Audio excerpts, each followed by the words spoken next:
Greetings to everybody. Welcome to another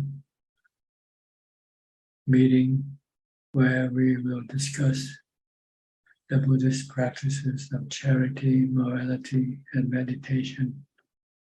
Everyone who is interested is welcome to join. I shall start with our first participant, which is Felicia Chan. Felicia from Malaysia. Ajahn, I don't have question for tonight. My meditation progress is good. Thank you, Ajahn. You satisfied? Yeah. Thank you. Okay, you're welcome. Kok Sing from Singapore.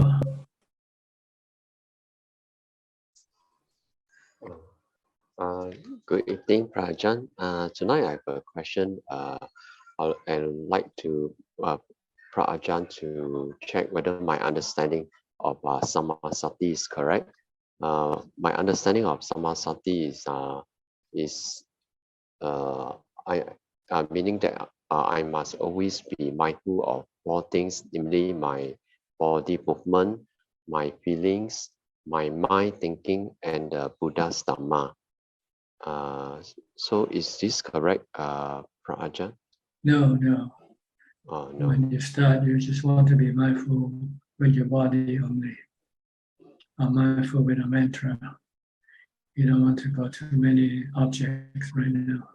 You want to focus on just one object to stop the mind from running around.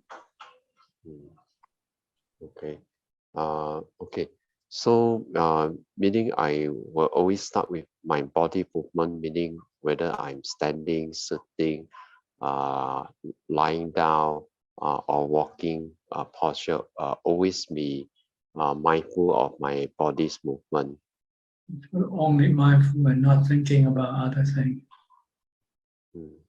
Okay. You must not think, you just have to focus on your body movement. Okay. And whenever I find that my mind, for example, let's say if I'm walking and my mind straight and think of other thing, then I will quickly catch it back by chanting Buddha Buddha so that the mind will not think of other thing when I'm walking. Yes, you can do that. Whenever you do something and your mind start to think about some other thing, then you should use the mantra to bring your mind back to where you're supposed to be, where your body is. Okay. So the other three, namely the feelings, the mind thinking, and the Dhamma, this one I should, or rather I should not be so-called practicing on it first until the body movement is reach a certain stage of perfection. Until you can enter into jhana. The purpose of developing mindfulness is to enable you to enter into the fourth jhana. Once you have entered the fourth jhana and maintain it all the time, be able to enter anytime you want, then the next step is to study the nature of the body first. Then the nature of Vedana, feelings, then the nature of the mind.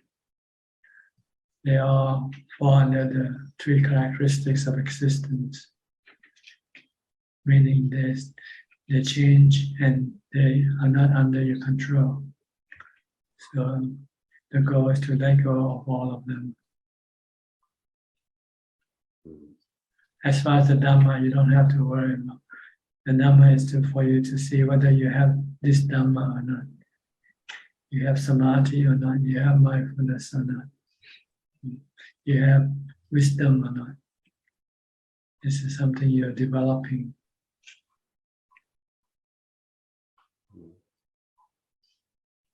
Okay. Okay, yeah. Thank you, Ajahn. Next, Nandapat from Ubon Ratchathani. The storm is coming into Ubon. Yes. ค่ะท่านอาจารย์นมัสการค่ะท่านอา They จาร have ย์ tropical storm coming in from the Philippines into Vietnam, and next it will be Thailand in a couple of days. and อุบลราชธานี and next is อุบลราชธานี and อำนาจเจริญค่ะท่านอาจารย์ Right on the target. ค่ะ Tonight I don't have any question ค่ะ Happy to listening in ค่ะ Okay, prepare for the flood. Make Yeah. sure you get everything up high up above, just in case you get flooded. Thank you ค่ะท่านอาจารย์ Okay. York Bay from New York, no storm there. Just passed. One went to Canada, past New York. Yeah, good evening, Ajahn. Any question? My meditation is remain with the same, and only the morning time I can do better. And then when evening and afternoon I could not do better.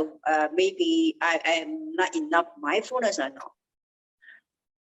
See, in the evening you have accumulated so many thoughts in the daytime, so it makes very difficult for you to calm your mind. But in the morning, when you sleep, you have eliminated a lot of thoughts when you sleep. So when you get up, you don't have much restlessness. So you can meditate better in the morning when you after you get up. There's nothing wrong for my body. Something no, it's not body. No, it's just your mind. So during the day, you have to work, you have to think, you have to get involved with so many things, so many people. And this keeps your mind running around all over the place. So when you try to meditate after you come back home from work, you cannot do it. Because it's still moving around so fast. But after you go to sleep, and this thought will subside. And when you wake up in the morning, you forget about everything that you did the previous day. Okay, yeah. And next question about my my brother's relative, right? Once the young guy, he only 22 years old, and he met the young lady in the Laos or Thailand over there. The lady 1 year after that, he go to the Thailand. And he when he arrived in the airport, and the guy kidnapped him and punching him and doing something bad thing. After that, they sickness they coming and they put in in the hospital in front of the things, and after that he passed away, and then about happened is a month already. Yeah. So what happened? So why the young people very easily to listen to the people in the internet? Because they're stupid. They haven't been taught properly, and they should not trust strangers.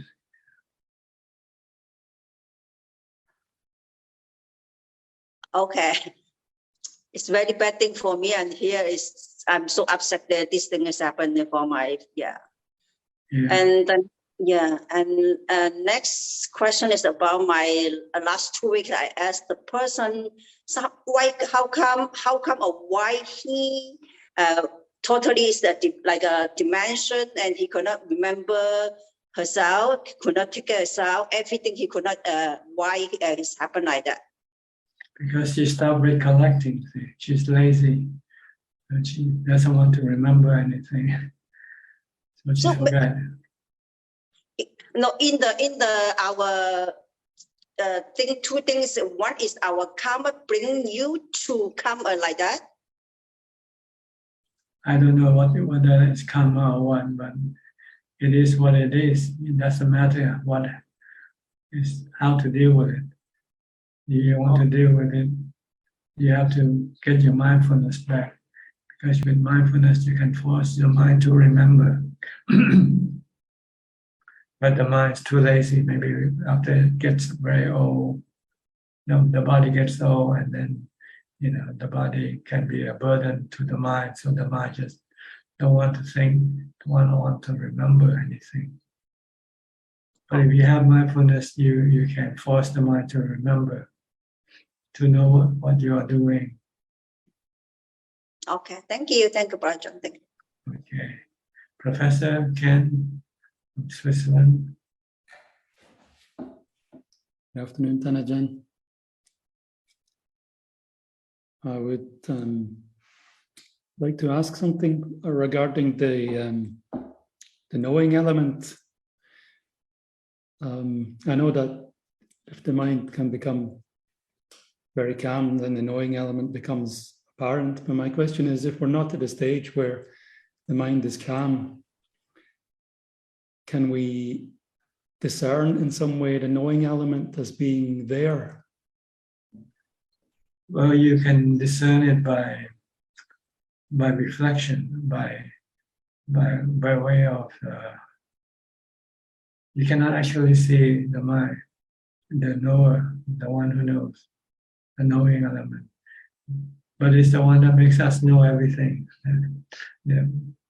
What we're talking about right now is the one who knows this thing that we're doing. You can only see the knower when you stop your thinking. It's your thinking that's blocking the knower. The knower is like somebody in the background watching everything that we do. So when we stop doing everything, then all that is left is just the knower. Like the computer screen, the monitor. When you turn off the computer, then all the pictures and sound disappear. Then all you have left is the screen, right? The knower is something like the screen on the monitor. And the thinking and the activities the mind do, like seeing, hearing things, what have appearing on the monitor. So you have to turn off the computer to be able to see the monitor itself. Or else you won't see the monitor. You see things happening in the monitor, in front of the monitor. That's why you have to meditate until your mind becomes still. And all you have left is just the knowing element.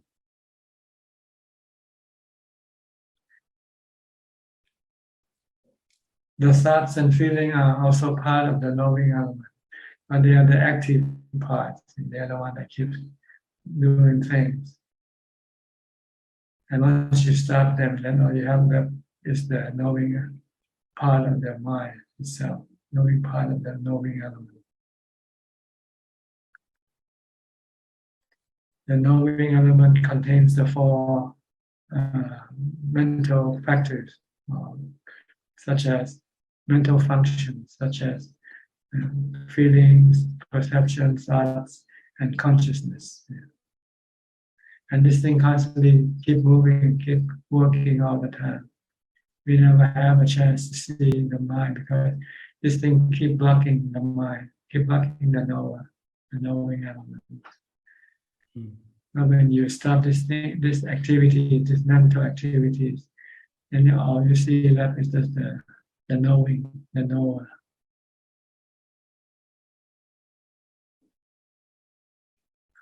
It's not important because the problem is not with the knower.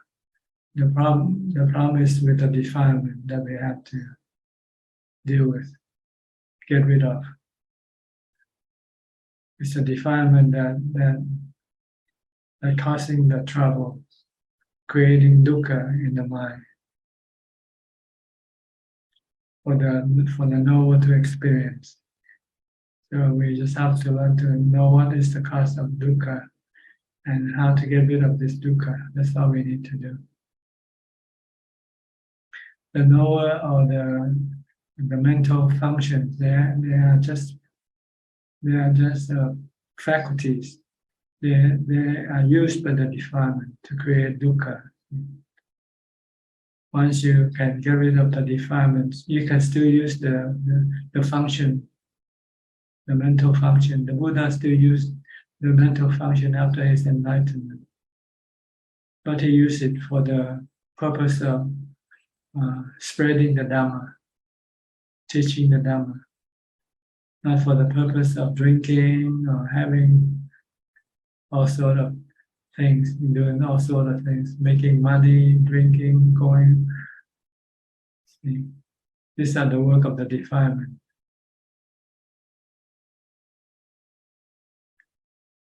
Understand? Clear enough?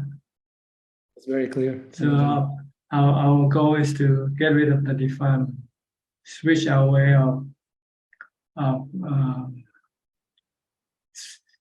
of pursuing happiness. Instead of pursuing happiness through the sensual objects, we pursue our happiness through mindfulness and wisdom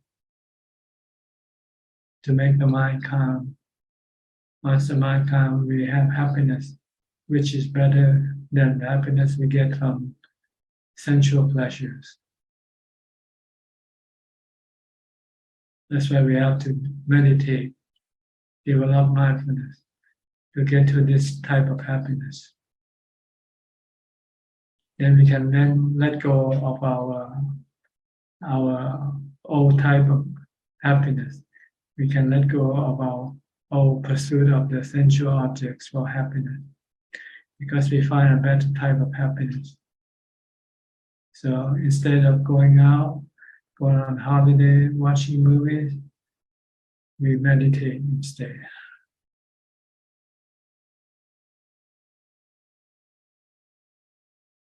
It's an easier way. Once you can get to do it, it's easy because it doesn't rely on so many things. You know.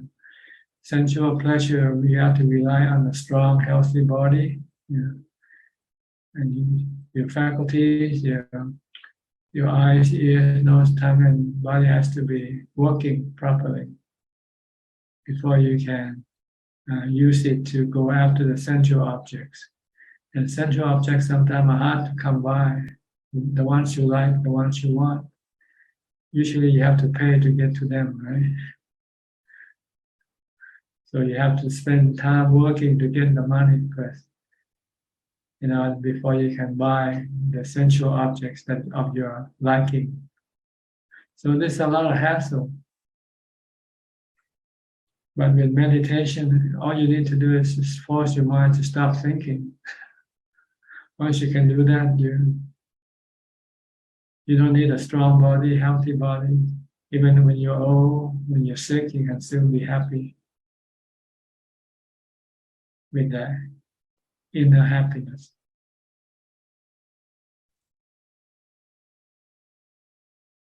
Okay. Thank you very much, Thanajan. That's very clear. Okay. Next, Mechi Mamio from Thailand. Good evening, Ajahn. I don't have any question. Okay. Kafalim from Malaysia. Good day to you, Ajahn. Me too. I don't have any questions for tonight. Okay. Mechi Willy from Indonesia. Good evening, Ajahn. Today I also don't have any questions. Thank you. Okay. Eugene from Taiwan.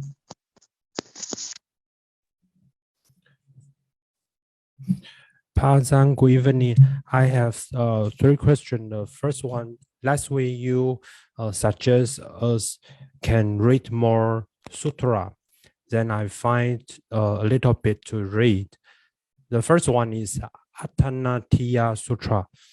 In Attanatiya Sutra says, if human beings follow the Dharma and keep pure Sila, then Tawesuwan and his retinue will happy protect this world peace and prosperity. My question is, how can we prove or how can we know the Tawesuwan 4 direction king and Deva, Naga, Garuda, Asura, Mahuraka is six. Because last time another sutra, Kalama Sutra said, do not simply believe what you hear just because you have heard it for a long time. So even in Kuba Azam biography, we can also read about Deva, Naga, and so on. So how could we make sure they are exist? Well, you have to meditate. When you meditate and you get super psychic power, then you'll find out that they exist. You lack the tool to prove these things. So if you cannot prove, then you don't have to believe or disbelieve. You just leave it alone. That doesn't matter. What matters is how to get rid of your suffering, your dukkha. Okay.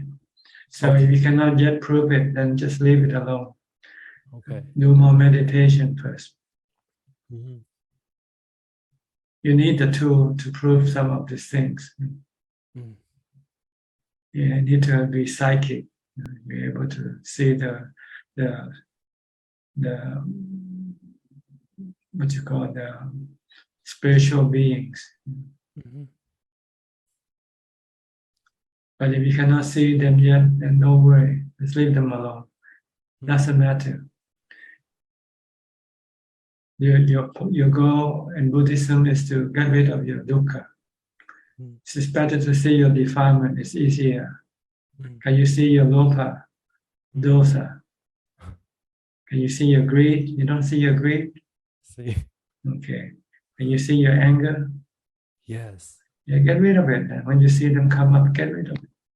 Especially when traffic time, anger is appear easily. Yeah, use butto. When you get angry, it's butto. Or metta. Okay, everybody can do whatever they want if it makes them happy. I'm gonna be Santa Claus. I'm gonna make everybody happy. I see. Thank you. Okay, do something that you can do, something that you can prove. Something that you cannot prove, then just leave it alone. Okay. And my second question is also I read in Sutra, the lunar month, 7th month, 50 equal to Ulambana. And in Mahayana tradition, they believe Ananda and his mother have some stories. So we prepare food to give hungry girls to help them. In Taiwan, we also have this ceremony. We prepare many fresh food and vegetable and fruits. So my question is, in the Vinaya, after this kind ceremony or some foods they offer to local deity already, can it offer to monk again? In Vinaya, mentioned about it? No, as far as things lay people give to monks, they can give anything they want to give. Oh, so it's okay to offer the fresh fruits, even offer local deity already? Yes, because they're not a local deity, you believe. You just put it on the table. Yes. And think the local deity already comes and eat. You should weigh the fruit, whether it has lost the weight or not, before you put it on the table, and after you take it off the table, put it on the scale to see how much have been gone.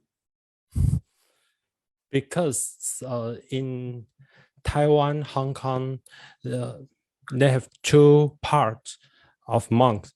Some says we should get everything the supporter offered to let them have opportunity to have the chance to do the dana.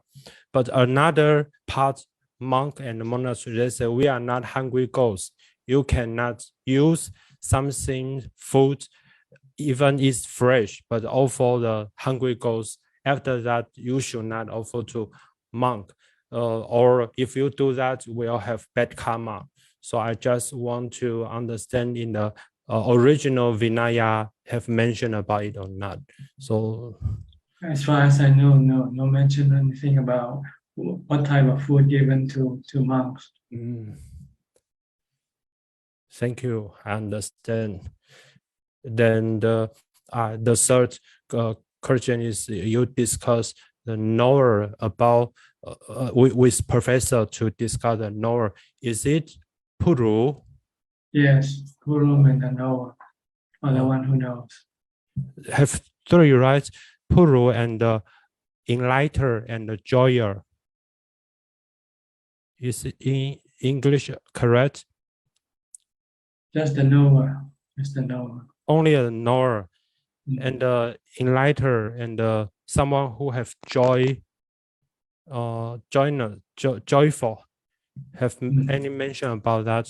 It all belong to knower.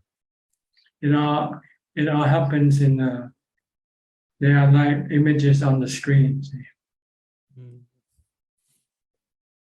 So if I saw the dukkha, anicca, anatta, then knower will appear naturally.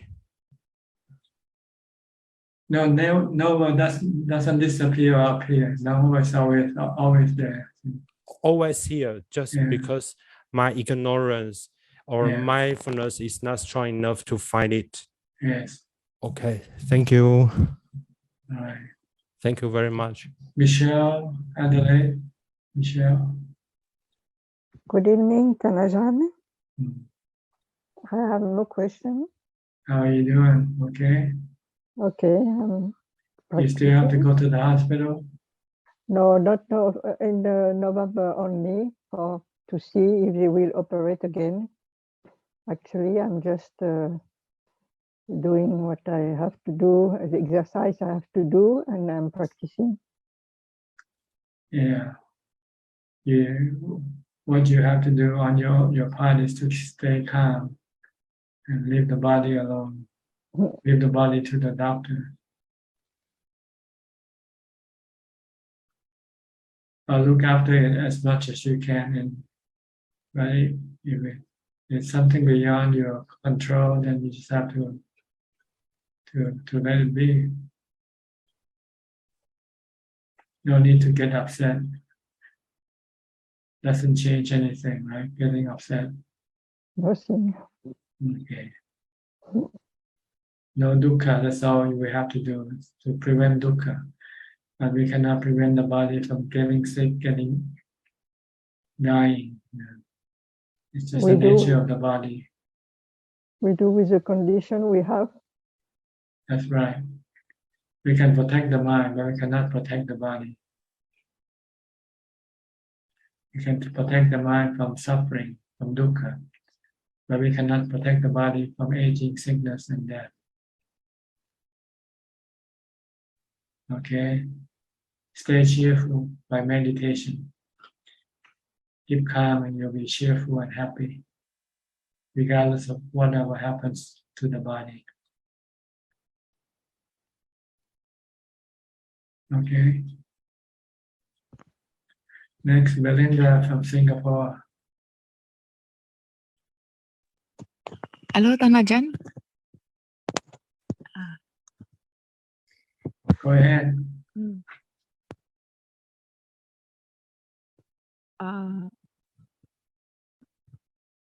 Sometime last year, this December, I had a dream about my father. It was the last time up to now I saw him. He said, when in the dream, he left me some present. Dave, you put your hands separate because cannot hear you. Okay. Yeah. Can you hear better now? Yeah.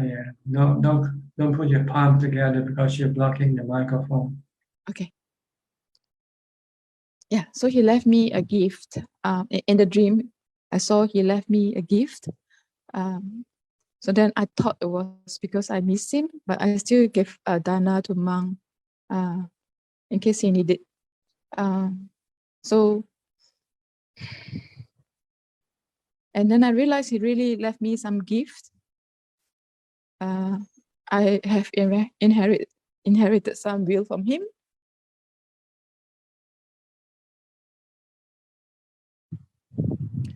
Actually, it's okay if I write to you on this. No, I'm not a fortune teller. Okay. I don't predict dreams or interpret dreams. No. I really inherited will from him. It was a will that he left for me. To my surprise, I have inherited a will from him. So it was like a gift. It in your was dream, really, it no, is a real. in the real. In real. Okay. So what it belongs to you. You can do whatever you want with it.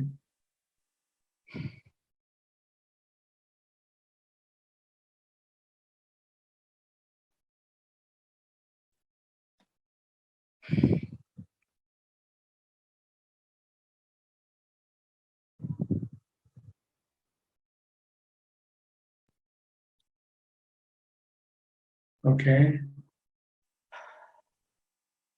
What do you want to ask? But that will has been taken by mom. So in the process, because he told me before that there were some changes made. So I didn't want to find out about it because Ajahn used to teach, like, you can be Santa Claus, you can be kind. So I'm thinking that it's probably. Don't be greedy. Just take whatever you're given. So yeah. So if it's there is sense of injustice, like, hey, this is what was given, but then no, there's no justice. If you think of justice, it means you're greedy. Yeah. You use justice to justify your greed. If you're not greedy, then you say this is reality. Look at things as the reality. Don't look at it as justice. When I just say reality is like it is what it is. This reality. That's all. Just accept reality, and then there will be no problem. But your greed doesn't want to accept reality. You think you've been stolen, you've been cheated out of something, and you ask for justice. But if you're not greedy for anything, then it doesn't matter what you get. You get what you get. That's it. That's reality. That's because I shouldn't be questioning, because both are my parents, right? Both are, whether it's from father or mother or whatever was. What do you want to question for? Yeah. It will disturb yourself by trying to question them. It's better just to accept whatever you're given.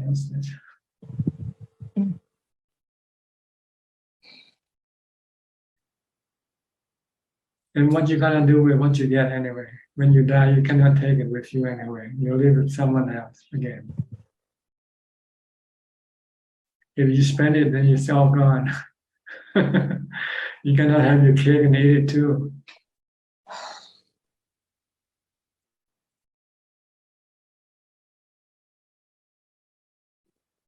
Okay, just be content with whatever you have.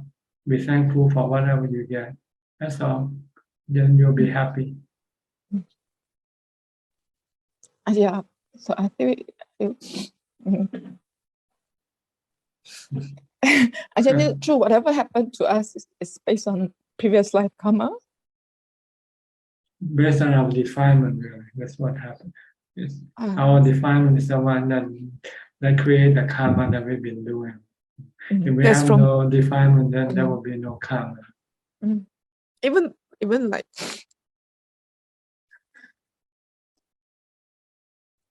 so whatever happened to us, like it's also based on our previous life karma. Is that so, Ajahn? Previous and also in the present life, whatever you do also. what's happening to you. All karma, previous and present. If you go rob a bank, you can go to jail. This is not past karma; it's present karma. When you go to rob a bank, but your past karma might be the one that pushed you to rob the bank, because in the past you might used to rob banks before. So you continue to do what you used to do. So this is what your past karma will influence your present karma. So if I take it as a repay to whoever who wants to take away, so okay, any way you want, just to let you, so that you can let go of the. I take it as a repay if I have done something in my previous life. Okay, you can consider it as a repayment, or you can consider it as a down payment for the future. Okay. Thank you, Ajahn. But just don't get angry. That's all. Don't lose your mind over something, worthless. Things are worthless. Your mind is much more precious than to waste your mind on these unworthy things. Money is not worthy of the mind. What the mind wants is peace, contentment. And you keep feeding the mind with trash, with money, with things, with possession, which doesn't make a mind any happier. This is due to our delusion. Also wanting to have kinship, like wanting to love from family. These are also defilement, right, Ajahn? In a certain way, yes, and in a certain way, no. If you know how to love properly, then it's not defilement. If you love with kindness, loving kindness, if you love without expecting anything from the one you love, then this is good love. And if you love someone, you expect them to be be nice to you, be good to you, and this is defilement. Love without expectation. Okay. Expectation is defilement, craving, desire. Like the Buddha loves us, and he doesn't expect anything from us. He loves us all. He wants us to be free from dukkha. But if we not do what he wants us to do, he's not sorry, or he's not sad or angry at us. So I feel like now I learn to love myself through mindfulness, not letting the mind react. Feeling of just know what happened. Don't react to what happened. Just know, even if it's sad, or just know and watch. Good or bad, just it comes and goes. You cannot retain anything. Things that happen. All the things that happen in your life, can you retain anything in your mind? It's all gone. So why get upset over things that you cannot retain?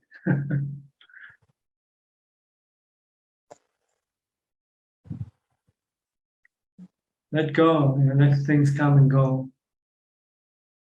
You're the knower. Just keep knowing. That's all you have to do.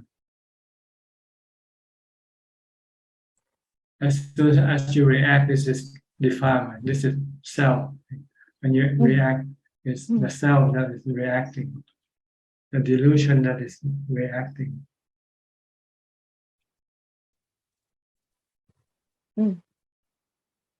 Okay. Thank you, Ajahn. Good. Sajalka from Silver Spring, Maryland. How is summer in America? Still hot? Yeah, it's still quite hot. Yeah, that's really true.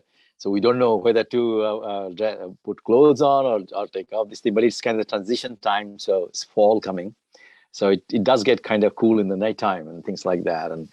And this sometimes is pleasant, sometimes it's not. But as you say, it's all about the weather, right? So so going back to the, I really don't have a question, but I'll ask it anyway. This the Noble Eightfold Path and anger. Does the anger kind of predominantly violate the right view, or is there more to it? I mean, it's just a question. Anger is the result of wrong view. The view that you think you can control and get what you want.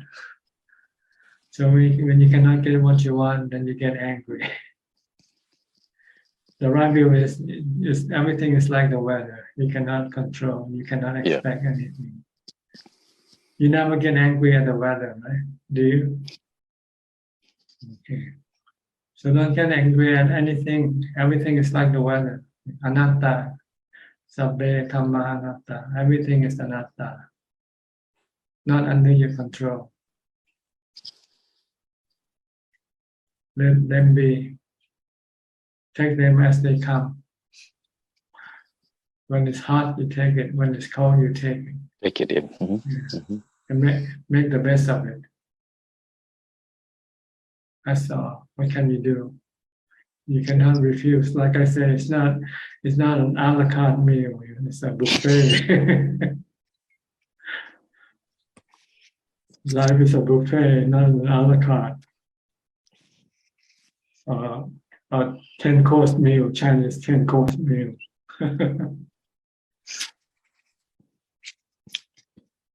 Okay. Thank you, Tanajan. Thank you. You're welcome. Sri and Czech from Canada, Vancouver. Hello, Tanajan. Tanajan. Tanajan, how do you know about Chinese 10-course meal? When I was young, I lived with my grandmother, and occasionally we go to weddings. And they will serve 10-course meal in wedding on special occasion. It's same in Thailand that you have like this, like Thailand also. Yeah, the Chinese restaurant that serve 10-course meal. Or even in some rich people, when they want to give food to monks, sometimes they order the Chinese caterer to come to the temple and serve the 10-course meal to the monks. This is for city monks, not forest monks. Forest monks don't eat 10-course meal. Forest monks eat one bowl meal, single bowl meal. Okay. But in city temple, there are lots of people who want to make lots of merit, and they think giving the best food to monks will give them a lot of merit. And sometimes they order Chinese food caterer to bring a 10-course meal to serve the monks in the temple. I never heard. Ajahn, can you clear my doubt about when we passed away, we go to the spiritual world. You describe it as a dream world, and like I'm wondering, like if for the Deva, like if they're in the dream world, how come some Deva can still go and listen to the Dhamma? Like some are inclined to Dhamma, but if you're in the dream world, how can you go listen? They dream that they went to the Dhamma talk. There's no body, but it's just their imagination or actual things when they can communicate with other beings, with other spiritual beings. But they are in a virtual world. They are not in the physical world like us. We have bodies to associate with, but with the mind, it's like when you go to sleep, you dream some good dreams or bad dreams. But you can also engage with other spiritual beings. So it's not entirely It's not entirely. The dreams. There are also some engagement. Even sometimes when we sleep, we might engage with some spiritual beings, and we might thought it was a dream to us, but actually it was actually engagement with some real spiritual being. Right. Yeah. So, it's still not entire. So like, let's say they want to listen to the Dhamma, they can still connect to the teacher. Like, if they know, if they've been told by fellows spiritual, that there's going to be Dhamma talk by this Ajahn or by this teacher at this time, then they can wait just like you, and you're waiting for the Zoom meeting to appear. Yeah. I read on the sutta like that, like the so many spiritual being waiting for the Buddha. So I thought, how if they're in the dream world, how they can still come, and then I guess dream world in the sense like when we sleep, but they're not just dream, they're just also real engagement with with each other, with other spiritual beings. The Buddha, the Arahant, they're also spiritual beings with physical body. That's only different. But when they connect with the spiritual beings, they actually move away from the physical body and move into the spiritual world. So it's something not for you to lose your time thinking about it. It's not important. What's important is that how you're gonna get rid of your dukkha. It's more important. These are all what you call secondary knowledge. The principal knowledge is the Four Noble Truths. That's what you should be concerned with. As far as the nature of the mind, the spiritual world, this is just something you have to experience yourself. But just really thinking about it just can be confusing and waste a lot of time. Right. Meditate, get to the psychic world, get into Upajjhara Samadhi, then you can then connect with the spiritual being.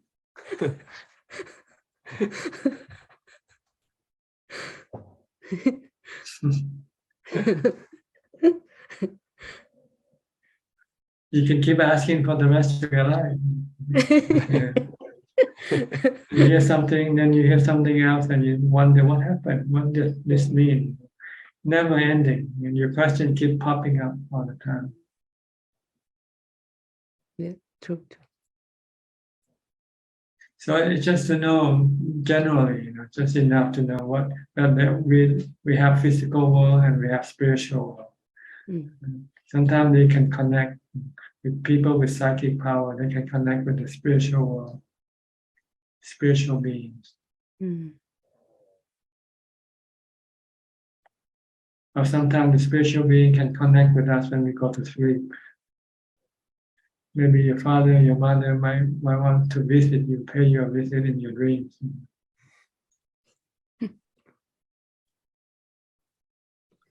And you have this vivid dream of, I was talking to my father, or my mother. And when you woke up, you say, it was just a dream. Maybe it wasn't a dream, it was real. But it's not physical, it's virtual, it's spiritual. Okay, that's all you need to know. Really. Not important. What's important is the Four Noble Truths, Noble Eightfold Path, 3 characteristics of existence, samadhi, mindfulness. That's all you need to know, how to develop these things. Yes. Okay. Any question? No question today. Thank you. I better listen. Thank you. Go to Gary from Singapore. Good evening, Tanajan. No questions from me. Thank you. Okay. Alfredo from Brazil, Ubeka.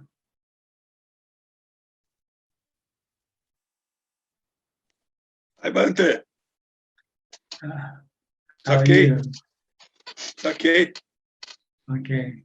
In peace, Bante. What kind of season is are you now in spring or still winter? Beginning spring. Beginning spring now. Yes. So Yesterday. The weather is warmer now than before. That's our. Now? Yeah, now it's warmer than a month ago. Oh, it's still cold. It's still cold.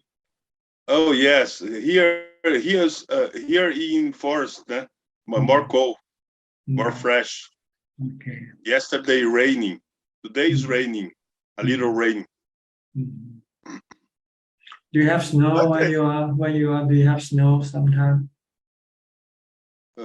No snow. Yeah, no snow. No. No snow in Sao Paulo. In Brazil, not have snow, Bante. No snow. No, in Brazil, no. Just Only cold. Argentina. Just cold. Just cold. Very cold, very fresh. Cold only in Argentina, Chile. Chile. Brazil. Argentina, Chile. Yes. In Peru. Brazil, you have to go on the mountain to get to the snow, right? You have mountains in Brazil. Yes. When you go skiing on the mountain in Brazil, you have any skiing? No ski resort. No. Brazil not have very cold. Not very cold. Not tropical country. I see. Okay. You have to go further south, Argentina, Chile. Yes. Peru, Bolivia. I see. Yes. Brazil is perfect, but only people's not so good, but the nature is perfect. You're not good, huh? You're not good. But the peace is best for spiritual beings, Bante. The peace is better. The peace is better. Yes, in peace, not need to look for spiritual words. It's not necessary. Peace is enough. Yes. You have peace. You have peace. Yes, peace is enough, Bante. Yeah, peace is happiness. Happiness is peace. Yes. Looks for spiritual beings is okay, is very interesting. But when you are in peace, in Forjana, you not have to get to spiritual beings. No, you don't need to. You don't have to. Yes. No. Peace is enough. Yeah. Yes. Into jhana, it's good enough. Yes. Only any speculations, any Dhamma vicharas, discover what anatta is, what dukkha is. Yes. Dukkha not appear, but you have discovered your causes.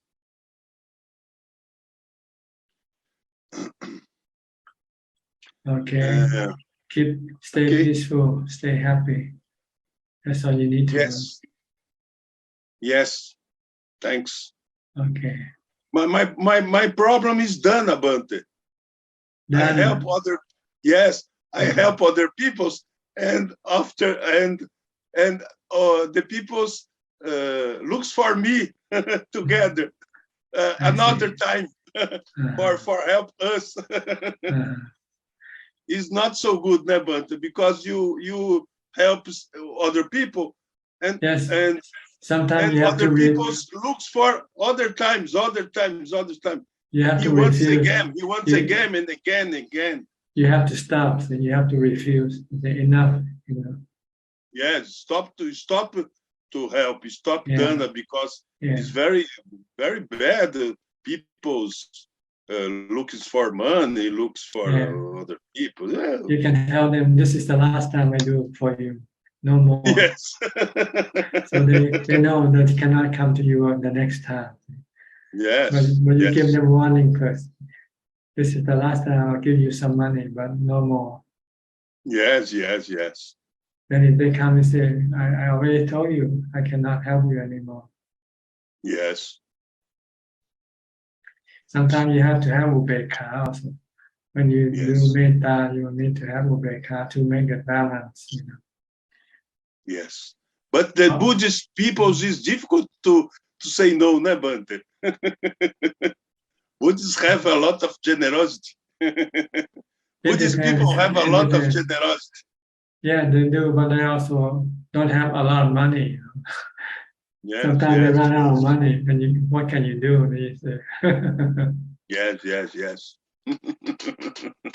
Okay. Thanks, Bante. All right. Good. Comnet from Japan. กราบนมัสการค่ะ Good evening พระอาจารย์ How are you doing? Fine. I have no question for today. It's 12 o'clock. It's midnight. Almost, yes. Almost. Okay. สาธุค่ะ Philip then. Philip from Malaysia. Good evening, Ajahn. I don't have any questions tonight. Glad to be listening in. Thank you. How about Lillian from Bangkok? Good evening, Ajahn. I don't have any questions, but I want to comment that I was reading this Ajahn Lee's biography, one of Ajahn Man's students. So actually, he was mentioning that he became a monk because he was in a marriage and I think he had a lot of conflicts with his wife. And he straight away realized that he should be a monk because of that. And I think just very simple things in life that made him realize that he should become a monk and to get out of the lay life. Then I'm just thinking that for us, or for me at least, the things keep happening again and again in lay life, but we still don't get enlightened. And the same things just keep happening every day. And it's just very simple and mundane things, like maybe arguing with our families or expecting too much. But just reminds me that I'm still a very long way to being enlightened. I'm just amazed at how— That's because you still need to have a married life. So you have to, then you have to ignore all the dukkha that you have to endure. See? Because for you the alternative is worse than having to endure the dukkha that you have from your family. To endure the dukkha of being alone is worse than enduring the dukkha with the family. Yep, cannot see the light yet as well. Yeah. Because he was mentioning that he didn't focus when he was after he took the alms and he couldn't focus and he was walking and he just fell down, and that also made him realize that he's not mindful enough. Yes. And just very, very small things. Yeah, it's just a matter of how you look at things, from which perspective. If you look from the Dhamma perspective, then it's different from when you look from the defilement perspective. Yeah, very different. But it's a good lesson for me, I think, to it's a long way, but it's still achievable maybe in the next few lives. Well, it's good to hear stories like this so that you can make comparison and then make improvement from there. And you have to improve your perspective, your perception of things. Yes. If you want to be able to get closer to enlightenment, you have to perceive everything as dukkha. If you can see everything that you have is dukkha, then you don't want to have them. Yep. But if It's you hard still to say. perceive them as, if you still perceive them as happiness, then it's hard for you to let go. Yep. See, there are two sides of the same coin, really. Everything that you have. There's happiness and there's also the dukkha side, but you don't see the dukkha side. Mm. You only see the happiness side. Yep. But if you can train your mind to look the other side, then the more you want to get rid of what you have. Mm. Because nothing is without any dukkha. With everything, with every happiness, there is dukkha on the other side. Yep. Because everything is not permanent, everything is temporary. Mm. And when it changes or disappears, then dukkha will appear right away. Yep. So you have to think in this way, think of things not being reliable, not dependable all the time. Mm. Everything will fall apart, breaks down, regardless of what they are. They will fall apart. They will break down. That's why you need repairman, repair shop, to repair your car, repair your air conditioner, Yeah. repair everything. Repair your mind in this case, our mind. Yeah. Yep. So this is what you have to do. Your body needs repair. The hospital is a repair shop for your body, right? Yep. Mm. So try to look at impermanence. Then you will see dukkha arising from impermanence. Okay. I will. Okay. Tomorrow, I think the school will give lunch to the students Oh yes, per yes. your instruction. Yes, my husband and my daughter's birthday. Wishing them birthday, happy birthday. Okay, thank you, Ajahn. Yep. Okay. Okay, thank you. Nothing else, huh? Yep. All right. Okay, thank you. Kwan Liman from Indonesia, from Malaysia. Kwan Liman. Ajahn, I don't have any question today. Thank you. Okay, Ricardo from Uruguay.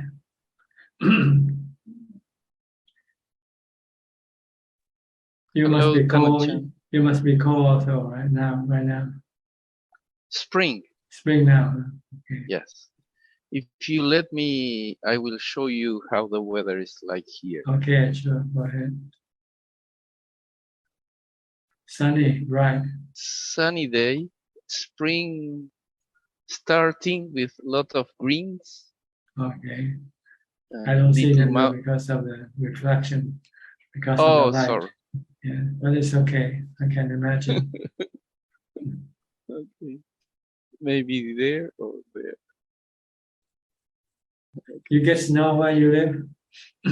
No, no, we snow don't here. get. No, we are similar to Brazil. But, Are you south of Brazil or are you east or west of Brazil? South right? of Brazil. Yes, between Argentina and Brazil.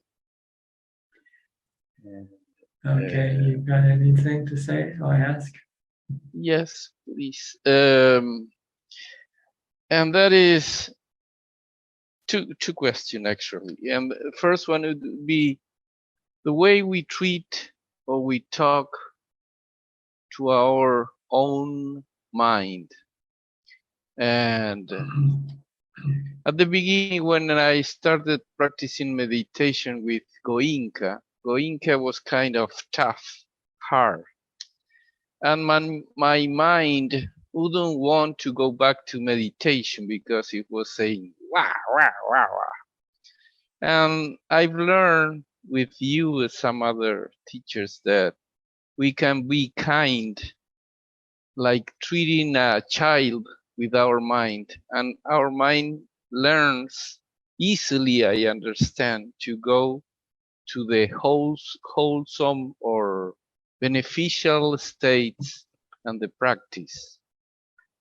I would like to ask you what you think about this. Well, I think different teachers have different technique of teaching. So maybe he found that his method was good for him. So he used this method to teach other people. So you will find that different teachers have different techniques in teaching. Some use a lot of kindness, some use a lot of strictness. Depends. Okay. Thank you. Because at least for us Occident Westerns, when they tell us do something or whatever, sometimes our mind rejects and say, no, I won't do what you tell me. I will do what I want. And that's, I mean, it has to be taken like a little child. Let's go there. Let's go there. It's good for you. Da, da, da. And I think it works. It depends on the person's character. Some people like to be pushed. Some people like to be convinced. You know. So it depends.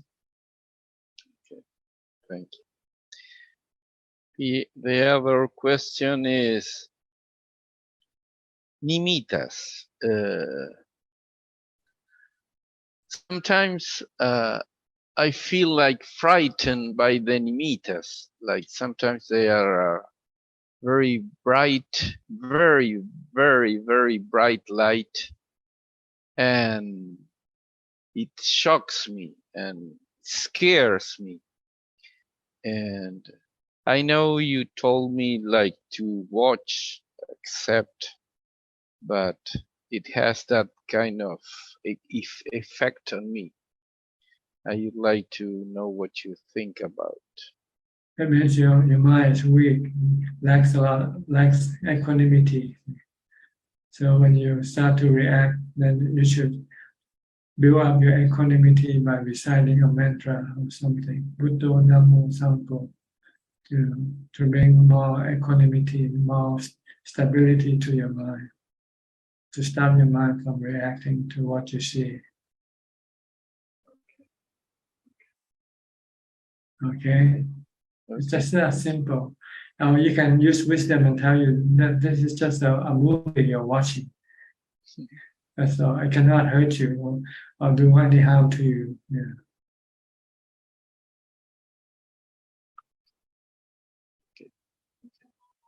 That's all. They come and go. There's like movie on the screen. You're just an audience. You're just watching the movie. They cannot hurt you. Nothing can hurt the mind except the mind's own delusion. Not knowing that it's just a movie. Illusion. Everything is an illusion, not real.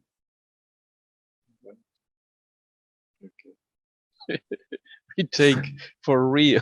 Yeah, you take it for real. So you have to wake up your mind with mindfulness. Wake up, wake up. You're immersed in a dream. You're immersed in an illusion. It's not real. This is because people don't have strong enough mindfulness to stop their mind from reacting to things. That's what happens when people have PTSD, right? They experience some horrible experience, and this keep recurring in their mind, in their dream, and they cannot convince themselves it's just a dream, just a movie. They took it for so real. Make them nervous, make them on edge. Practice mindfulness, and then your mind will become more stable. Okay. Thank you, Ajahn. Okay, let me move to the next screen. Where else? Get Genso. Yeah, next. Kopinang.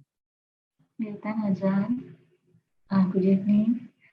No question tonight. I'm listening to Ajahn. Okay.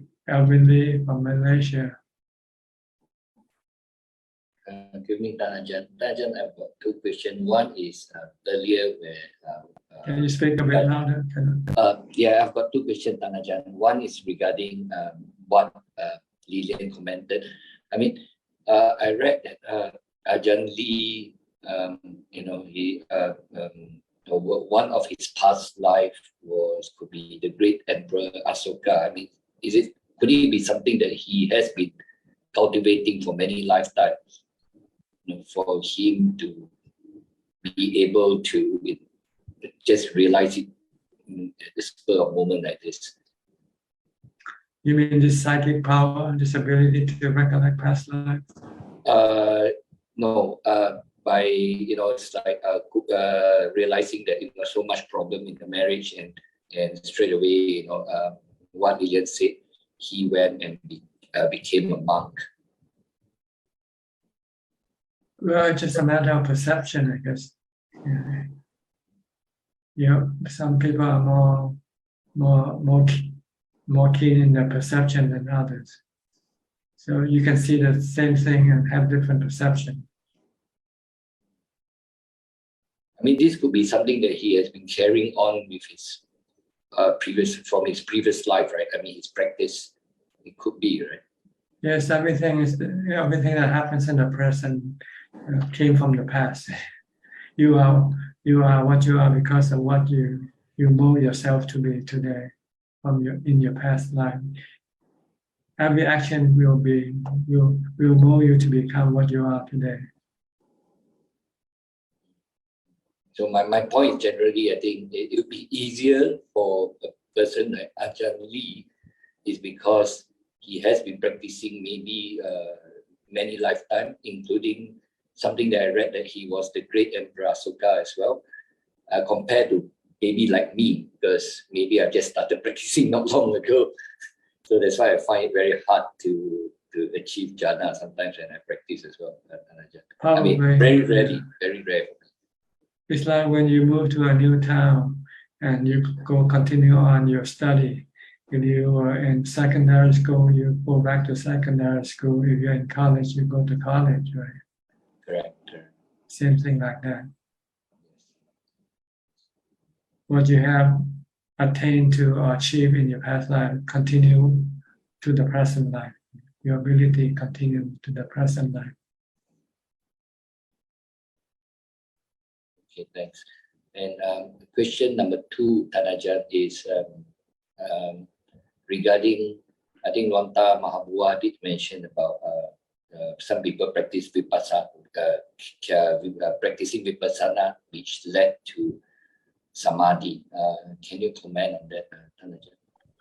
Or sometimes when you cannot use mindfulness to calm your mind, then you can use wisdom instead. Like you try to meditate, watching your breath, and your mind keeps thinking about money problem. Yeah. Then you have to use wisdom to investigate the nature of money, to see that it's anicca, something you cannot. It can change. You can make money and you can also lose money. It's anatta. You cannot sometimes control them. So once you see your money problem is due to your desire to control your money problem, then it keeps you worried, keeps you unhappy, keeps you nervous or restless. But once you accept that money sometimes is something you cannot control, you just have to accept it for what it is. Once you can accept your money problem, well, this is the way it is, then your mind can calm down. Let go of your money problem, and then you can come back and concentrate on your breathing or your mantra. But this type of wisdom would be more of theoretical wisdom, right? No, if you can solve your mental problem, it's real. You can calm your mind, then it's real. Okay. Understood. When you see, well, money comes and goes, sometimes it comes, sometimes it goes. Sometimes we have them, sometimes we don't have them. Sometimes you don't have enough of them. So what can you do? You can lose sleep over it and you still cannot solve the problem. But if you accept this is the problem that you have to learn to live with, then you can go to sleep. Yeah. Okay. So, but less people will be able to do this, right? I mean, the It normal. depends on your ability to use wisdom. Some people are not clever enough to think like this. They just keep wanting to solve the problem, wanting to, But sometimes you just have to accept that sometimes the problem cannot be solved. You just have to accept it as part of your life, because you already tried to solve it, and once since you cannot solve it, so why keep trying and losing sleep over it? So when you accept, okay, this is a problem I have to learn to live with, then your mind calms down, and then you can come back and meditate. It can be anything, not just money.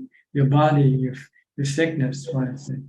You get sick and you want to get well, and you keep worrying about, it's gonna get worse or not. Am I gonna get well? So you have no mind to concentrate on your meditation. So you have somehow to use wisdom to pull your mind away from this problem by seeing that this problem in the body of sickness is anicca, anatta. It's causing you dukkha because you want to control, to make it the way you want it to be, but sometimes it doesn't happen that way.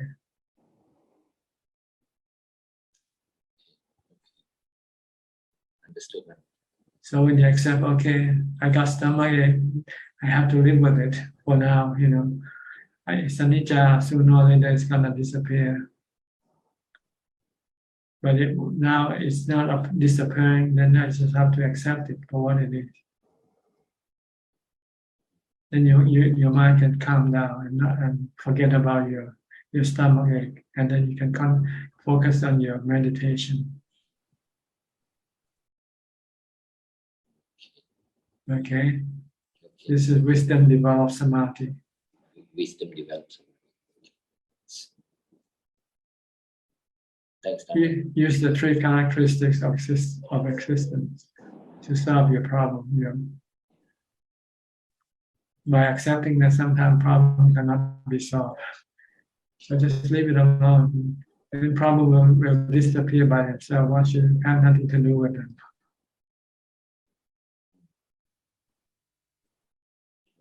Understood. Thank you. Okay. Very clear. Thank you. Who is next? I think Ryan Wong. Ryan, where are you from? Good evening, Ajahn. I'm from Singapore. Any question?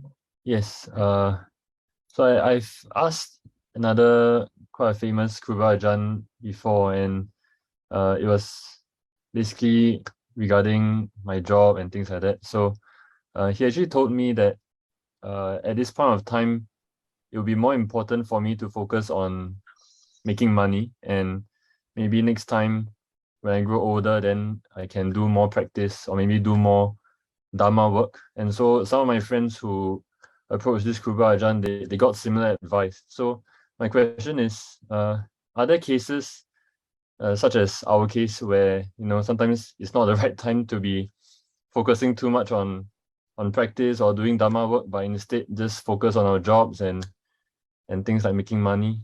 Are there cases like that? Well, it depends on your ability, on how much you can do with meditation practices. If you can do more meditation practice than making money, maybe you should concentrate more on meditation practice. It depends on your ability. So is that to say that my ability is kind of weak? Like he saw that my ability is quite weak. So at this point of time, doing too much meditation might not be so beneficial overall. I'm not sure. Well, it doesn't matter what he said. What's more important is what you think of yourself. Okay. So you have to ask yourself, which is, what do you want? If you want meditation, then go meditate. If you want to make money, go make money. No one can tell you this. You're the one who should know what you actually want. Thank you, Ajahn. Another question I have is, because my mom is not Buddhist, so recently her mom passed. So that's my grandma. She passed on. So because my mom is not Buddhist, and she misses her mom a lot, she thinks about her. So would it be appropriate to bring her to one of these Kruba Ajahns and let her ask the question of where is her mother, or where is my grandma? Is that something suitable, so that maybe she might gain some faith? No, I think the problem is not where your grandmother is. Her problem is to her restlessness. So it's better for her to calm down and forget about where her grandmother, her mother is. She's already gone. So she should learn to accept reality. She's gone, and she'll probably never meet her again, see her again. Okay. And forget about it, and move on. Don't linger on the past. The past is already gone. You need mindfulness to do this. You have to stop thinking about the past. Okay. By reciting, you can teach her to chant. Every time she thinks of her mother, every time she misses her mother, say, why don't you do some chanting instead? And then eventually she can forget about her mother. But then again, she can say, well, if I forget her, it means I don't love her anymore. So that's not the case. You want to forget because by keep thinking about her make you unhappy. So you want to stop thinking about her so that your unhappiness can disappear.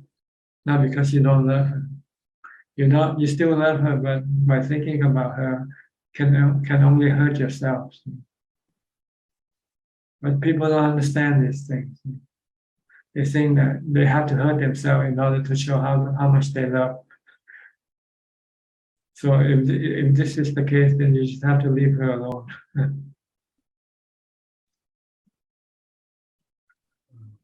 Okay. Yes, Ajahn, I think I have a question came up regarding the earlier question. So the question is, how do we gain more patience? Because sometimes I feel like my conditions right now, very busy. Last time I was asking about doing work at the temple, so busy there as well. So how do I develop patience when it comes to gaining results in the practice? Well, thinking of planting a tree, you don't get a result right away, right? Every time you get impatient, think of the work that you do. It's like planting a tree. It takes time for the tree to grow and bear fruit. Can you think like that? I'll contemplate on that, Ajahn. Yeah, it doesn't happen overnight. Sometimes things don't happen overnight. So just do your part, do the cultivation. Whatever you have to do it, but don't expect any result. Well, as to when it should happen, it will happen in due course. When it's right for it to happen, it will happen. When it's not yet right for it to happen, then you just have to wait. But you do your part. You plant the tree. You keep watering the plant, and one day it will grow up and bear fruit for you. That's all you can do. You cannot force the result to appear. You can force the result by your cultivation of the cause. That's all you can do. It's just keep doing the work that you need to do. But as far as the result is concerned, you just have to wait for it to happen. Sometimes it happens quickly, and sometimes it doesn't happen quickly. Then you can have patience. you still feel restless, then just keep recite Bhutto, Bhutto, Bhutto. Every time you wait for the result and it's not happening yet, just keep recite Bhutto, Bhutto, Bhutto, until you forget about the result that you want to have.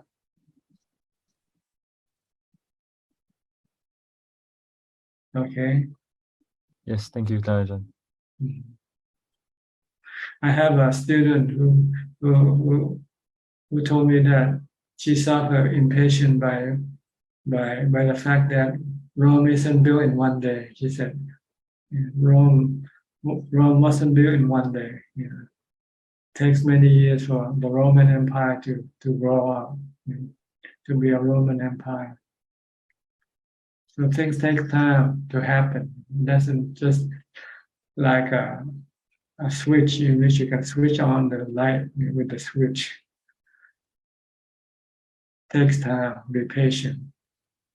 Okay. Next, Bruce Lee from Indonesia.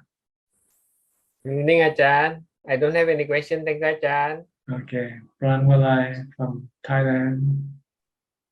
นมัสการค่ะพระอาจารย์ the topic to asking to พระอาจารย์ about between อุเบกขา and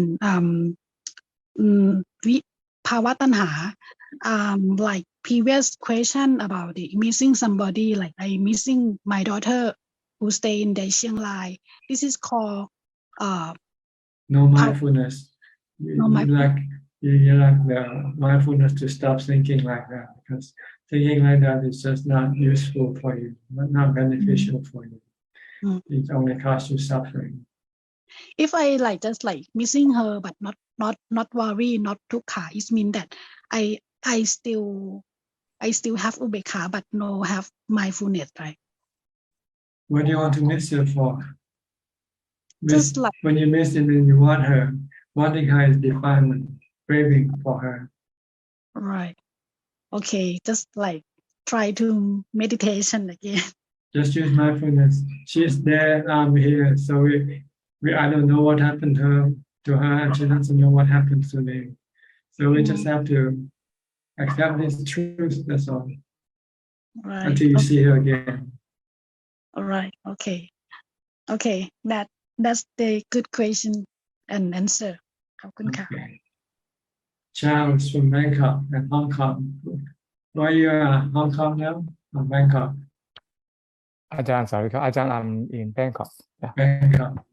Returned to Bangkok about weeks ago. I was here last week.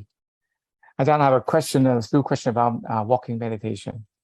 Walking meditation, at least there are two ways. One is focus on the sensation of a footstep. Another is focus on the breathing.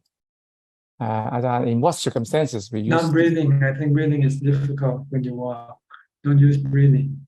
You use a mantra, or you can just watch your steps. That's all. Just keep watching your step. Not the sensation itself, just the step. Left, right, left, right, left, right. When you step on your left foot, you say left. When you step on your right foot, you say right. Yeah. Left, right, left, right. Should we feel that? No need to feel anything. Just to be aware of what you're doing. Just the movement. Okay. And some say that when we practice samatha and focus on breathing will be beneficial. When we practice in vipassana, then focus on the movement of the leg is more beneficial. Is that any difference? No. No difference. See. Okay. Sometimes you sit for a while and you can no longer sit, so you change your posture. That's all. You change from sitting to walking meditation. But the meditation process continue on, the mindfulness continue on, right?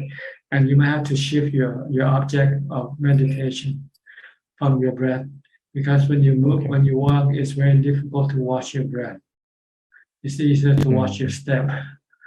So do something easy. Don't do something difficult. Yeah, breathing is a little bit difficult, but not that difficult, but a bit difficult than.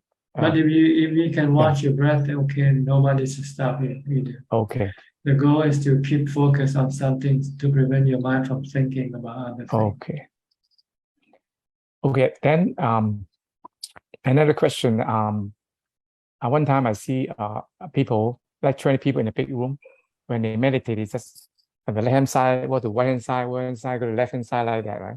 So I would suggest to them that why don't they walk in a circle, and then there will be no distraction to each other, and then everybody follow each other just in one direction. And they say this is not the way to practice, because the Thai, the so-called Chomgom, is always go there and return. But in a room with 20 people, we just like in the market, you walk here, I walk there. So Ajahn, can it walk in a circle, or they must be walk back and forth? Any reason? They got the word Chomgrom. Yeah. They thought grom in circle, see. But in fact it's a misspelling. Instead of spelling with the Thai L, it's spelled with the Thai R. It's Chomgrom, which means walking meditation. Not walking around, like Chomgrom. So people misinterpret the word, and they say, "Oh, when doing meditation, I have to walk in a circle." But in a big room, there are 20 people, right? It's more easy to work in a circle to reduce the distraction to each other. Oh, right? yes, if that's the case, that's just a matter of logistics, but not about meditation or anything like that. It's not really, must be go a straight line and then return a straight line like that, right? Well, ideally, when you meditate alone, when you walk doing meditation alone, then you usually walk on a straight path. You make a path and you can walk back and forth. Okay. But when a lot of people, maybe they should think about flexibility. This is for beginners, So, okay, no particular reason must be go straight forward and come back like that. But okay, but some circumstances they can be very flexible, I think.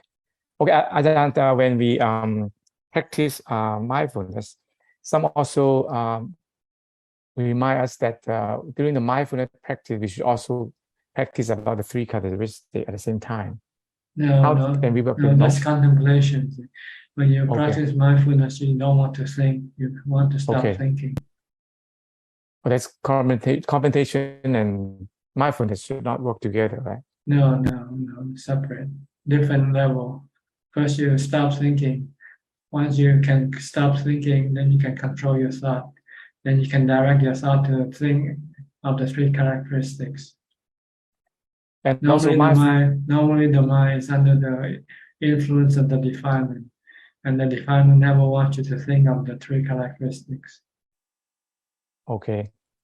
So somebody may link the mindfulness with the three characteristics. Some people link with the non-judgmental.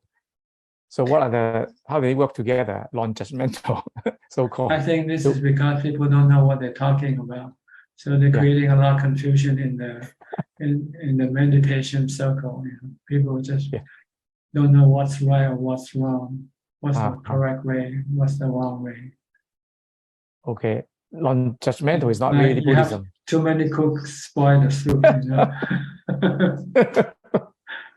People, they start studying meditation and they start to become a guru already. They want to become a guru, teaching other people how to meditate. All right. Yes. Okay. Then I have a friend of mine told me that when he practiced walking meditation, his mind is empty. He's totally not thinking anything. So I wonder, then is there any practice, meditation and walking meditation practice have empty mind? It's empty your mind so that when you meditate, when you sit down meditate, you can get into jhana. First, you have to empty your mind of your thoughts before you can enter into jhana. Can the walking situation can turn to absorption? Is it possible? It's a preliminary part of absorption. Preliminary, but not itself. You have to start walking and sit down, and then focus on your breath. Okay, sit down first. Right? So I think meditation is usually we have mindfulness of our what be our movement, right? So emptiness, I don't know what you're talking about. You use mindfulness to stop your mind from thinking, to empty your mind. And then when your mind becomes empty, then you can enter into jhana and become still. Oh, that's more advanced. I don't think he can do that. But okay. Well, I have a few more short questions. Number one, a meditator really have practice in a very calm situation, very calm mind, Does it relate to the sleeping, making noise? Usually a person with meditation with a very deep and calm level, when he's sleeping, right, maybe more quiet. Is it related or not related? A person who meditates and when they sleep, in one way are they related? Somebody say when you're good in meditation and very calm, when you sleep, we probably will not make too much noise. The nose and snoring. You mean don't snore or anything like that? Yeah, snoring will be less opportunity. I don't know whether it's true or not. Well, when you sleep and if your mind becomes calm, then you don't have mental activities. So maybe you don't then force the mental activity on the body, like snoring. But maybe it's just a matter of habit. Some people just sleep and snore regardless of. But this question, it doesn't really matter, you know. Yes, actually they do the same tradition. They mention they observe the monk sleeping when they make noise. That's probably this is lazy, not practice good enough.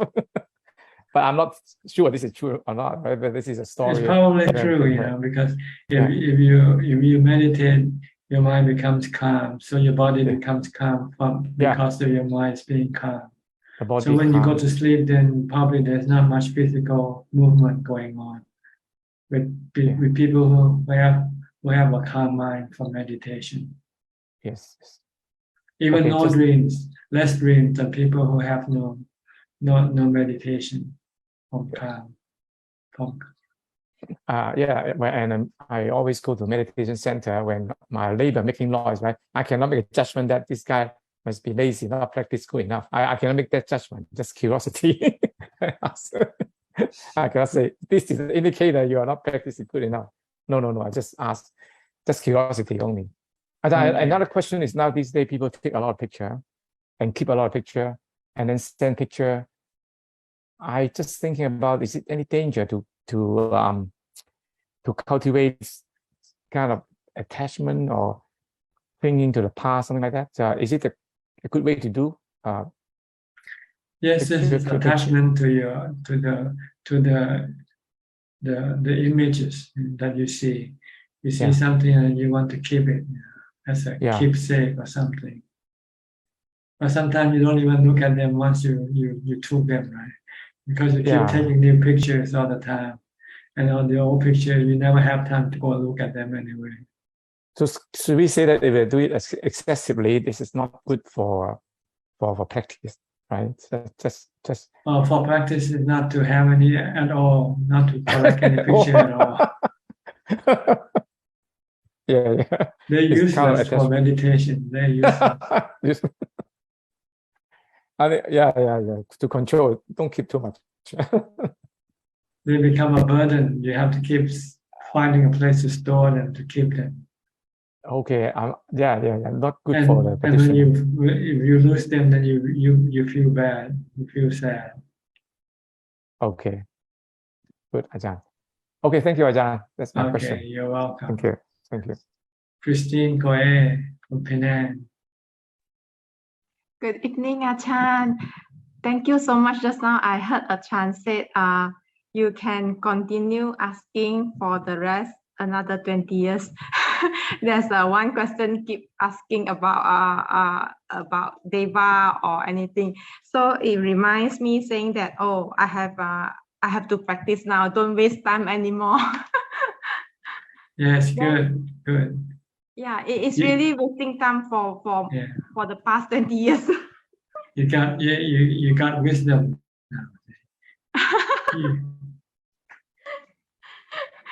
I should practice more. Actually, Ajahn, I have one question.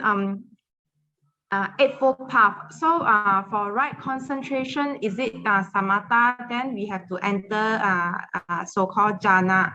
That's right. About jhana, is it something like one-pointedness? Yes, concentration. Concentrate until all your thoughts stop, or then you have just the knower. Okay, I will work hard for this. I don't want to waste time anymore. Okay. Thank you, Ajahn.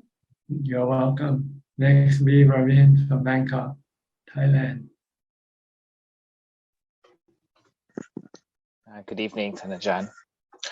I have two questions today. The first one is regarding the fourth precept. I read in some of the prayer books where they translate to Thai, and some of them say that the fourth precept is not to lie, not to slander, rude speech, idle chatter. But from my understanding is that that's only if we are taking the 8 precepts. So maybe could Ajahn clarify on the ones that are not lying, the slander, rude speech, and idle chatter, do they constitute breaking the fourth precept or not? I think the precepts only prevent you from not telling the truth, not telling lies. That's all. As far as idle chatter or foul language, this is in the Noble Eightfold Path of Samma Vaja, right speech. So it's not considered to be part of the 5 or the 8 precepts. The precept only deal with lying, that's all. But if you want to practice the Noble Eightfold Path, then you have to keep the Samma Vaja. No lying, no idle chatter, no foul language, and no incite language, inciting people to get hating each other, incite hate language or division. This are contained in the Noble Eightfold Path of right speech. But as far as the precept is concerned, it's only dealing with the lying. Oh, all right. I misunderstood and I thought they were part of the 8 precepts. No, they're in the Noble Eightfold Path of right speech. These are more for monks. Monk has to be noble, so the speech has to be noble. You don't do a noble chatter, idle chatter if you're noble. You don't speak foul language if you're noble. No. Okay, because people look up to you. See, when you're a monk, people look up to you. So the way you speak has to be noble, high above what normal people do or say. Yes, indeed. I was just thinking, if someone was to say something to kind of cause people to misunderstood or cause people to become upset, I thought it would be a bad thing to do. But now it's just not right speech. It's just bad speech that should be avoided.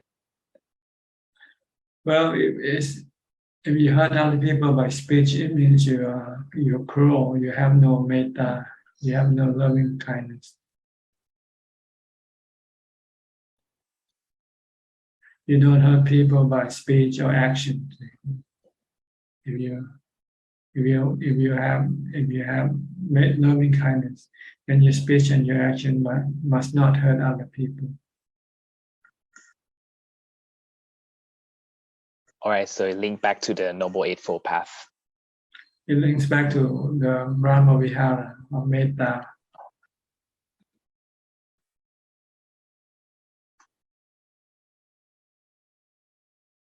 All right, understood, Ajahn. My second question is regarding, I think it was an earlier discussion tonight where you mentioned about the spiritual realm and human realms are impermanent. So my understanding is that the 3 realms of existence that are impermanent are the human realm, the spiritual realm, and the Brahma realm. Is that correct? Well, the Brahma realm is also a spiritual realm. It's only the that has the physical. No, but the human lives in the sensual realm of existence. Yeah.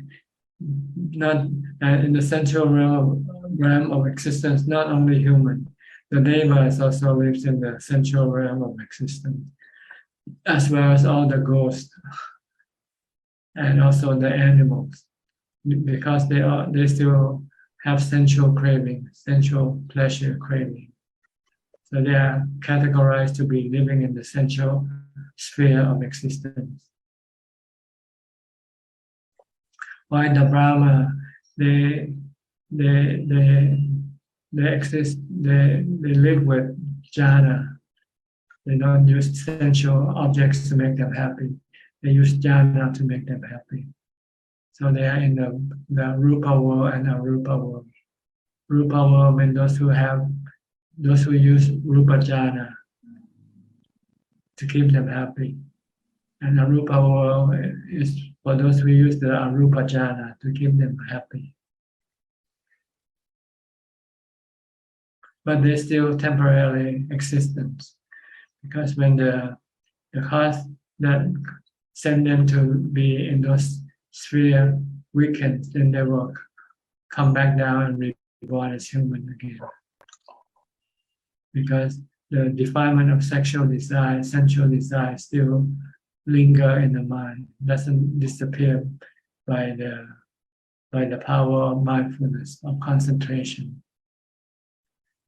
Only those who have wisdom can then escape from these three realms of existence, because they destroy the fetters of the sensual desire.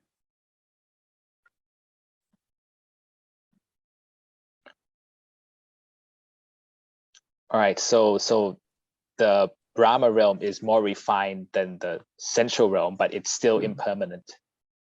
Yes, it's impermanent, because like when you have mindfulness, you enter into jhana.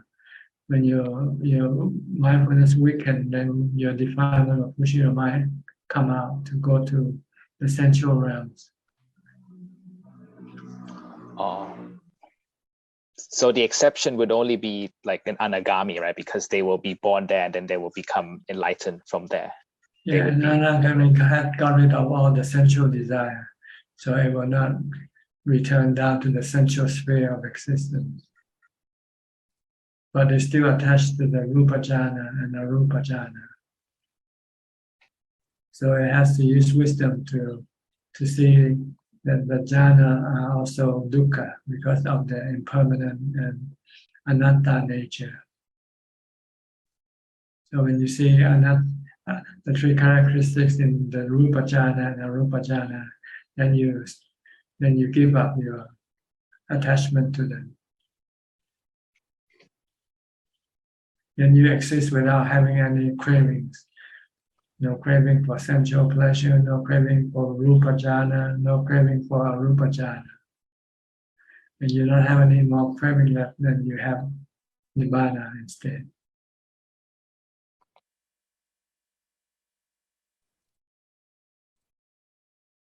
Okay. Yes. So jhanas, that Thanajan you mentioned about the fourth jhana, about attaining this, that's just a tool to get us to get rid of our attachment to the body. Yeah, it's a step so that first you have to use this to give up your sensual cravings by replacing it with the jhana to keep you happy. But once you have got rid of your sensual pleasure, you become attached to the jhana. And by being attached can cause you dukkha when the jhana weakens or disappears. So if you don't want to have any dukkha, then you have to give up your attachment to the jhana. Then you don't rely on anything to make you happy. You rely on having no craving as your source of happiness. The real source of happiness is to have no cravings at all. Mm-hmm. No craving for sensual pleasure, no craving for rupa jhana, no craving for arupa jhana. Then you have emptiness. And emptiness is It's not anicca dukkha anatta. When there's nothing, how can you say it's anicca dukkha anatta, right? Yes. It's only when there's something that you can say it's anicca dukkha anatta. But when there's nothing, then you cannot say it's anicca dukkha anatta. Yes, indeed. But some people think nibbana is anatta. It's not. It's not anatta. It's not atta. It's nothing. It's emptiness. Nibbana paramang sunyam, supreme emptiness. How can it be anicca dukkha anatta? How can it be anatta? When there's nothing, you cannot describe nothing as anicca dukkha anatta. You can only describe something as being anicca dukkha anatta.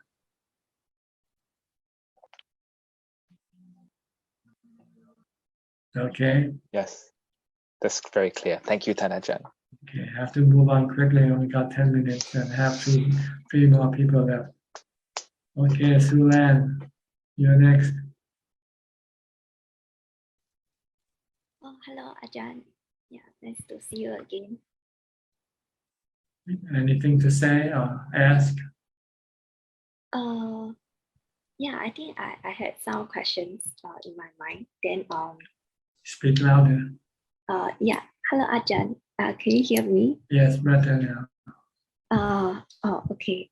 I just recently I saw that like the news about the elderlies, like they die in their own flats, like in their own house, and like people only find out 2 days later. So like I just found it a bit disturbing.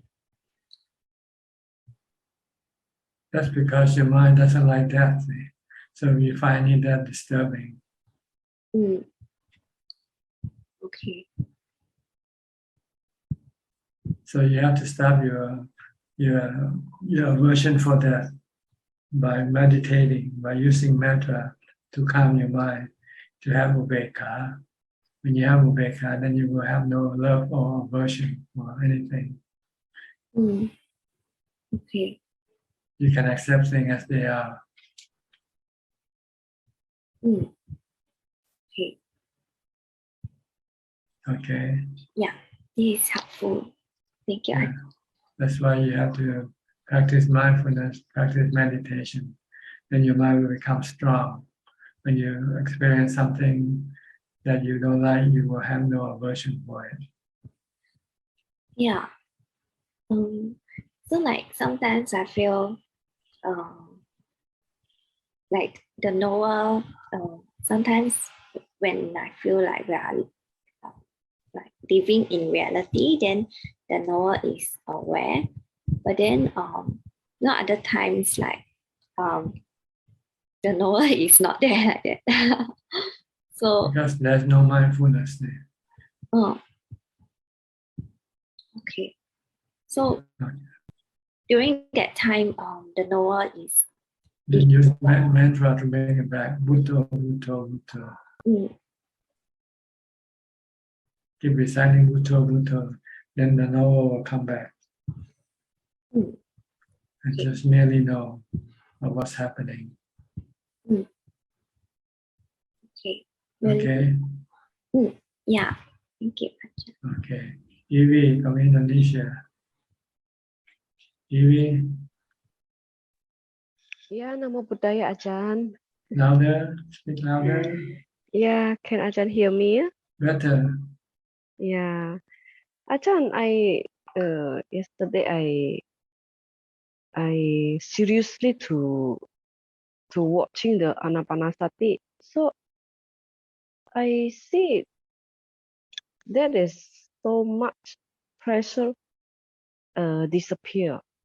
Finally, it's like a cloud that is blown away and the sun appears in the sense that I can finally see the breath more clearly. Then where is all the pressure is just go away. It's like being cheated by the pressure earlier. The pressure just seems to prevent us from paying attention to the breath properly. At this moment, I don't have any desire, don't have any feeling. There is no sadness or joy or anything here. It seems that in our lives there are many cloud cover, so we cannot see the sun. All right, Ajahn, that's correct. When you have mindfulness, strong mindfulness, this is how the way the mind appears, empty. And so this is they mean we have been cheated so long. Cheated from all day. You just realize the Buddha's delusion has been controlling your mind for forever. So we are so stupid, cheating all day, all moment, until I realize, hey, behind the cloud there is a sun. But why I cannot see the sun? There's so many clouds. Delusion clouds your mind. See? So when you use mindfulness, you blow the delusion away temporarily, not permanently. When you stop mindfulness, then the delusion comes back again. The clouds come back again. But need more effort, Ajahn. Need more energy to do that, no, Ajahn. Yeah, keep trying. Then eventually it will become automatic. Need when you much energy. When you're starting, you have to keep pushing yourself to be mindful. But eventually it will become habitual, then it will become automatic. Being mindful will become automatic. And the other question of this is, so many Ajahn said, to do meditation, we must do with right, relax. But I do this not with relax, Ajahn. This is correct or not? This is You're not relaxed because your defilement is resisting your practice. If you have lots of mindfulness, then you can overcome this sense of struggle or tense. It's your lack of mindfulness that's causing you to feel tense, feel tension. But if you have strong mindfulness, then the resistance of the defilement will weaken, and then you don't feel any stress during meditation. So keep developing mindfulness. So I posing with more energy, that is the right effort. Yeah, right effort in maintaining mindfulness. Yeah, Ajahn. Okay. Okay. I understand now. Okay, Ajahn. Okay. Thank you. Okay, last but not least, Suchart.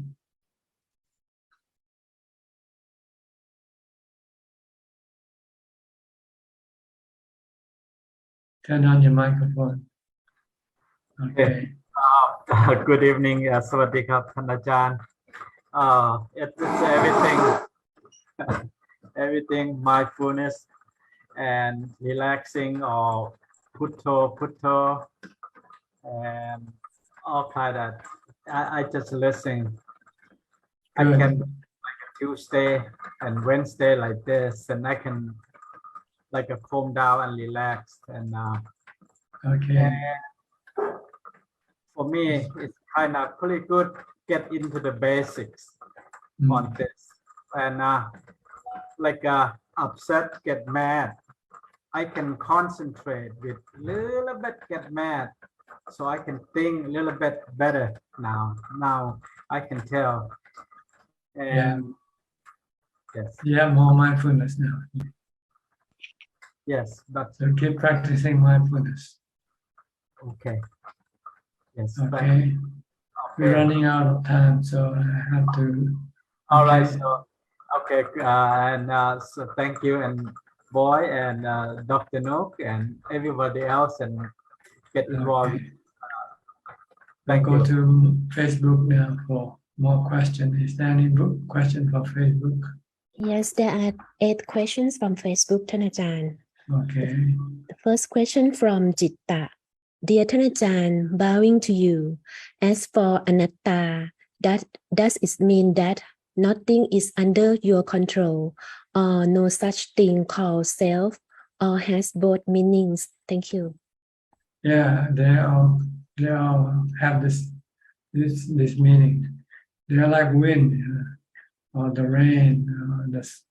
There's no self controlling the wind or the rain. It's nature. Anatta means nature. No self in nature. And Jitta said that, Dear Thanachan, thank you so much for leading us in meditating together a while, watching breath during last Sunday online session. Even though it's only around 2 minutes, but that's really a beautiful moment. Do you think that we can have this kind of virtual meditating together session with Thanachan in the future? I know Thanachan is very busy, maybe a 30 minutes online session once a week. Thank you. Thank you for your recommendation, but I don't know if I can take it up or not. And 5 questions from Poleng soon. The mind is now confusing. Try to learn more and more, and I fail on reaching the samadhi. What should I do now? You should stop learning and meditate instead. Stop thinking. The more you think, the more confused you will become. So you should stop thinking now and first calm your mind before you can think properly. And second question from Poleng soon is, can intellectual knowledge help in practicing meditation? Just if just the right intellectual knowledge, it can help you, guide you to meditation. Like being able to understand what mindfulness is. This is the intellectual knowledge. Once you know that, then you use this knowledge to guide your mindfulness, to develop your mindfulness. And the third question is, can Ajahn explain about the truth? The truth is what you see, hear. This is all truth. Things that are happening right now, it's all truth. But it's just temporary truth. It's not a permanent truth. And so it happens and it disappears. It's gone. And next questions. Before sitting for samadhi, do we have to contemplate on metta? It's up to you. If you're angry, then you use metta to stop your anger. But if you're not angry, then you don't need to use metta. You can go straight with Bhutto, or watching your breath. The next question is how to watch inside the 32 parts of the body. By studying, you can look at the anatomy book studied by doctors, medical students, first to see what they look like. Once you see and know what they look like, then the next thing is to remember them in your mind. So that every time you see somebody, you can see all the 32 parts of the body. Next question from the Multiversal Unity. Dear Prajan, there are so many people suffering. How the Arahant bear with handling or teaching them? Thank you very much. Oh, they don't bear. They just do what they can. That's all. They know how much they can do and how much they cannot do. So they only do what they can. And the last question from Tek Ting Loon. At what age is suitable for me to renounce my life? I'm 21 years old, but my parents want me to wait until they pass away before I make my decision. May I get your advice on this, Pante? You have to find out for yourself when it's the right time for you. Yeah. No one will know when it's the right time for you to ordain. You yourself will know when. So you ask yourself, when am I ready to ordain? Just keep asking yourself. If you're not ordained yet, it means you're not ready yet. If you're ordained, then it means you're ready to ordain. Okay. I think that's about it for tonight. This is all the time we have. So I'd like to thank you for your participation. I hope this meeting has benefited you somewhat and help you advance in your practice. In the meantime, please stay safe, stay mindful, and keep on practicing. And if all goes well, I'll see you all again at the same time next week. Thank you and goodbye. สาธุเจ้าค่ะ สาธุท่านอาจารย์ Thank you. Thank you. Thank you. Thank you, everyone. Thank you, everyone. Good night, everyone. Bye. Good night. Bye bye good night Good Thank night. you. Goodbye ขอบคุณคุณหลาคุณบอยนะครับ รถที่สว่าฟันดี bye ราตรีสวัสดิ์ค่ะ ราตรีสวัสดิ์ค่ะ ดีค่ะ